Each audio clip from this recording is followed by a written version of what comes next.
మనం ఇప్పుడు ములక్కాడ, జీడిపప్పు, నువ్వులు ఇవన్నీ వేసి కూర చేయడం ఎలా తెలుసుకుందాం. ముందుగా ములక్కాడలు నేను 4 తీసుకున్నాను, పెద్ద సైజువి. ఒక అరకప్పు జీడిపప్పు తీసుకున్నాను. జీడిపప్పులో ఫుల్ ఉండేవైనా తీసుకోండి పప్పుని, లేదంటే చిన్న చిన్న పీసెస్ లాంటివి కూడా అమ్ముతారు. అవి ఇలా పౌడర్కి వాటికి వాడుకోవచ్చు. ఒక చిన్న సైజ్ స్పూను ఆవాలు తీసుకున్నాను. ఒక 1/4 వంతు నువ్వులు తీసుకున్నాను. పచ్చిమిరపకాయలు తీసుకున్నాం. ఇప్పుడు చేయవలసింది ఏంటంటే, వీటిల్లో నువ్వుల్లో మంచి ఫైబర్ ఉంటుంది, పచ్చిమిరపకాయల్లో ఏ విటమిన్ ఉంటుంది. ఇవి మా చెట్టుకు కాసిన పచ్చిమిరపకాయ అన్నమాట. ఇవి కూడా ఇందులో వేద్దాము. ఇది ఆవాలు, ఇవన్నీ వేసి ముందుగా ఒక అరగంట నానబెట్టుకోవాలి. ముందుగా దీన్ని శుభ్రంగా కడిగేసి నానబెట్టుకుందాం. ఇది ఒక పావు గంట నువ్వులు, ఆవాలు ఇవంతా కూడా నానాలన్నమాట. ఇప్పుడు కుక్కర్లో కింద ఎలాగా అన్నం వండుతాం కదా, ఆ పైనే మనం నీళ్లు వేయకుండా ములక్కాడలను పెట్టి ఒక 2 విజిల్స్ వచ్చేటట్టుగా ఉడికించుకోవాలి. మరీ ఎక్కువ పేస్ట్ లాగా అవ్వకూడదు అనమాట. ఇప్పుడు ఈ విధంగా ములక్కాడ ఉడకాలను. దీంట్లో నేను జీడిపప్పుని ముక్కలు చేసేసి వేస్తున్నా. తర్వాత దీనికి సరిపడా ఉప్పు వేస్తున్నా. నేను సైంధవ లవణం వాడుతున్నా. కొంచెం ఉప్పు తగ్గించే వేసుకోండి, సరిపోతే అప్పుడు కొంచెం వేసుకోవచ్చు. దీన్ని ఇప్పుడు కొంచెం వాటర్ వేసి మిక్సీ చేసుకోవాలి. ఈ విధంగా మిక్సీ చేసుకొని పెట్టుకోవాలన్నమాట.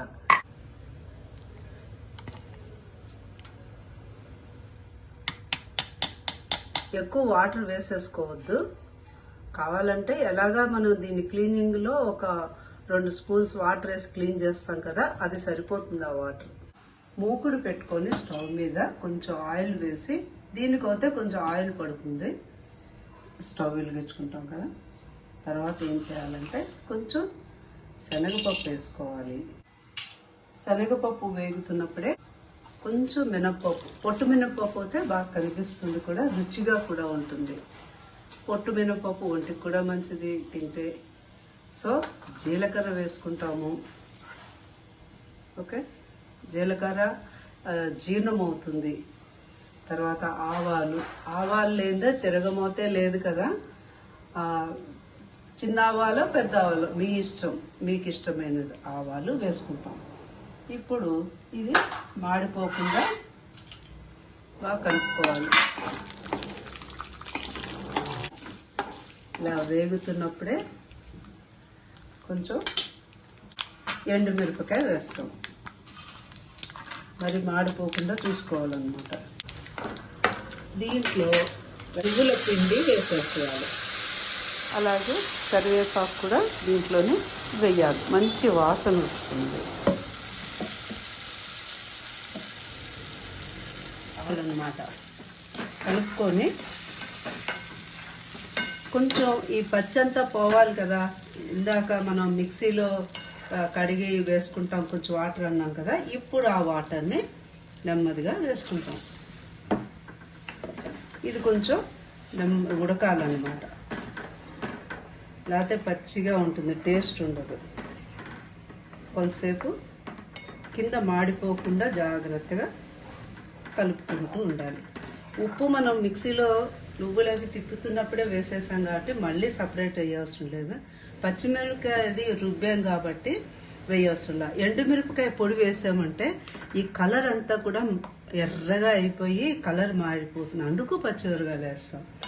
ఆఖరిలో మాత్రమే మనం ఉడికిచ్చిన ములక్కాడలు వేసుకుంటాం.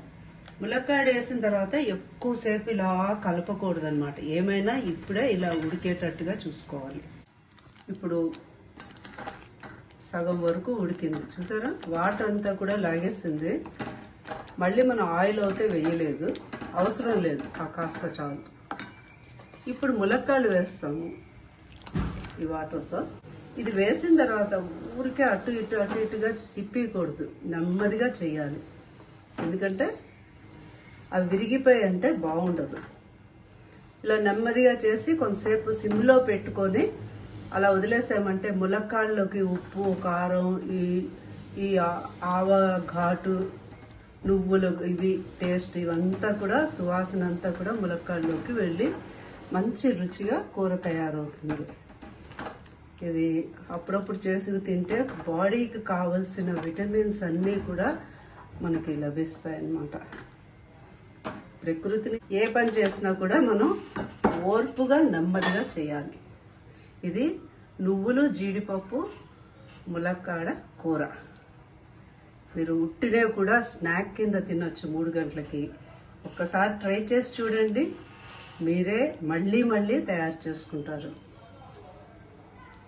ఎంతో ఆరోగ్యకరమైన నువ్వుల జీడిపప్పు ములక్కాడ కూర రెడీ అయిపోయింది. ఈ విధంగా మీరు ఇదే కొలతలతో ఇదే పద్ధతిలో మీరు చేసుకున్నారంటే మీరు మళ్ళీ మళ్ళీ ఆ టేస్ట్ చూసిన తర్వాత చేసుకుంటారు తప్పకుండా. Thank you very much for seeing my video. Thank you. నమస్తే.